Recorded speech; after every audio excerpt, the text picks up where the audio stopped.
The emergency room of Fulton Medical was rarely quiet.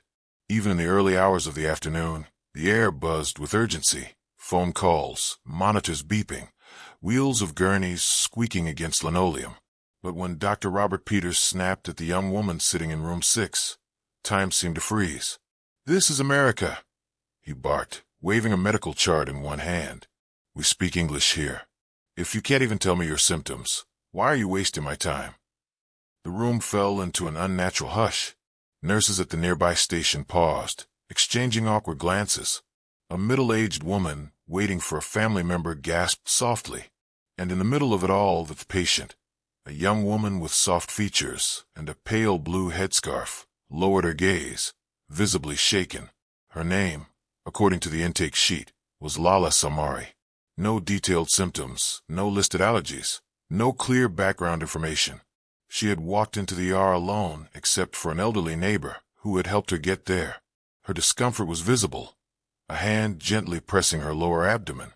Dr. Peters, known for his diagnostic brilliance and lack of bedside manners, had little patience that day. He had already worked a double shift and was running behind. The nurse assisting him, Melissa Gordon, tried to intervene. "Doctor, we can call for a translator. It won't take long." "No," he cut her off. "We have patients with real emergencies. If she can't communicate, how do I even help her?" Lala raised her head slowly. Her eyes met his, not with defiance, but with composure. "I speak 5 languages," she said clearly. "English is my 5th. I didn't think I needed it in a place meant to heal." The silence that followed was deafening. Dr. Peters froze. The other nurse in the hallway dropped a clipboard. A security guard shifted uncomfortably near the door. And for the first time that week, Dr. Peters said nothing. By the end of that day, room 6 was all anyone could talk about. It began innocently enough, 2 techs sharing a lunch break in the staff lounge. Then came the night shift nurse, then the triage clerk, then even the janitorial staff. It didn't matter where you worked in Fulton Medical. If you wore a badge, you heard what had happened. He told her to go back to her country. No, he said this is America, and she needed to speak English. And she said she speaks 5 languages. 5. And the best part, she said she didn't think she needed English in a place meant to heal. Gave me chills. Melissa Gordon didn't participate in the gossip, at least not aloud. But she kept hearing the retellings, each one laced with growing anger and disbelief. Dr. Peters, once seen as untouchable due to his diagnostic skills, had finally gone too far. The hospital operated like a machine, and Peters had been one of its most efficient gears. But even a powerful machine breaks down when its parts clash. By Thursday morning, 3 days after the incident, someone left a sticky note on Dr. Peters' office door. It read in block letters, "Compassion isn't optional." He ripped it down without a word. Later that day, an anonymous letter made its way to HR. It detailed what had happened in room 6, and though unsigned, it was written with clarity and conviction. By Friday, HR launched a preliminary investigation. Dr. Elise Moran, the attending physician who took over Lala's case, wrote a formal complaint. So did Melissa.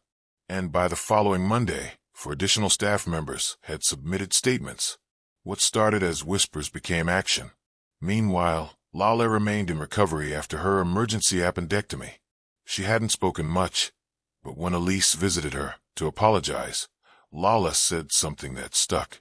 "I didn't come here to be a lesson. I just wanted to be heard." Word of her quiet strength only fueled the staff's resolve. A group of nurses printed her quote and pinned it to the bulletin board in the break room. "I didn't come here to be a lesson. I just wanted to be heard." The Whisper campaign had transformed into a movement.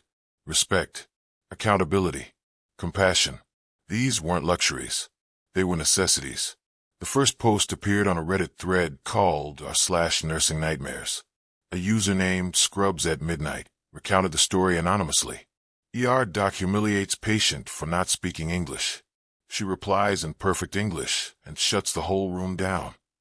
The post included no names, no direct identifiers, just a description of a moment in room 6, how the patient remained calm, how the doctor fumbled, how the staff went quiet. The tone wasn't vindictive, it was odd. The post hit 1,000 upvotes within 6 hours. By the next day, it had spread to Twitter. Someone summarized it in a tweet. Doctor yells at woman for not speaking English. She replies, I speak 5 languages. English is my 5th. I didn't think I needed it in a place meant to heal. It went viral.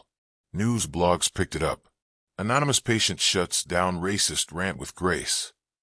Think pieces followed. Medical journals started asking whether cultural sensitivity training was enough. By then, people were actively trying to identify the woman. Some claimed she was a friend of a friend. Others said she was an exchange student or a refugee. But Lala hadn't posted anything. She watched the world talk about her from her hospital bed. One afternoon, Melissa stopped by with her phone. You're going to want to see this, she said, smiling gently. She handed over the phone. It displayed a screenshot of a tweet with over 2 million likes. The comments were filled with support.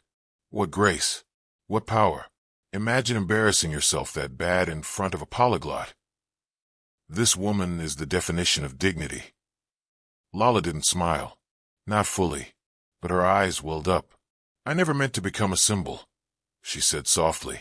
You didn't, Melissa replied. You became a voice. At Fulton Medical, the tension mounted. HR had no choice but to accelerate their investigation.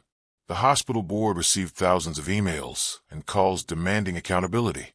Protesters appeared at the hospital entrance, holding signs. Silence isn't healing. We deserve dignity.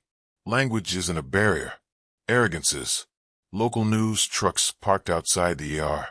Administrators scrambled. Staff were told not to comment. Dr. Peters refused to speak to reporters, but insiders claimed he was furious. He said the story had been twisted, exaggerated. I wasn't being racist. I was being efficient, he told a colleague. Hospitals are busy. We don't have time to cater to every delay. But efficiency had a price. And this time, someone finally said enough. Back in her room, Lala finally posted something. A simple photo of the sky from her window, and this caption. I walked into a hospital for help. I walked out with the world listening. Thank you. It was reshared 100,000 times in a single day. 3 months passed. Fulton Medical restructured its leadership team. Mandatory inclusivity and language training became policy, not suggestion. A cultural liaison was hired to assist with international patients. Dr. Peters quietly resigned, his reputation stained beyond repair. And then, the hospital board made a surprising announcement. They would be hosting their first annual Healing Beyond Border Symposium, focusing on communication and compassion in globalized care. They invited guest speakers, clinicians, and educators. Their keynote speaker, Lala Samari. The hospital auditorium was full to the brim. Staff from every department filled seats. Even local journalists waited near the back with cameras, whispering. Lala walked onto the stage wearing a navy pantsuit, her blue scarf pinned neatly at the shoulder. She looked calm, but resolute. She took a deep breath and leaned into the microphone. 3 months ago, I sat in a hospital bed wondering if I had done something wrong. I wondered if asking for help in a foreign land was a mistake. I wondered if silence was safer than speaking. A murmur went through the audience. She continued, her voice firm. But silence does not save us. It only shields those who hurt us. She paused. The room was silent. The doctor who dismissed me is no longer here. That decision wasn't mine. But I hope that wherever he is, he has taken this moment to reflect, not retreat. Lala then turned to the audience directly. You see thousands of faces every year. You can't know every language, but you can always choose respect. You can always listen. The room gave her a standing ovation. After the speech, dozens lined up to shake her hand. Nurses, doctors, interns, patients. And just before she left, Melissa caught up with her. You were incredible, she said. Lala smiled, truly this time. I just told the truth. Melissa handed her a gift. Inside was a photo of the hospital's break room bulletin board, still pinned with Lala's quote. I didn't come here to be a lesson. I just wanted to be heard. Lala tucked it into her bag and walked out of the hospital, the same way she entered months ago, but this time with the world walking beside her. The end. If this story moved you, don't keep it to yourself. Like, share, and subscribe for more tales that stay with you.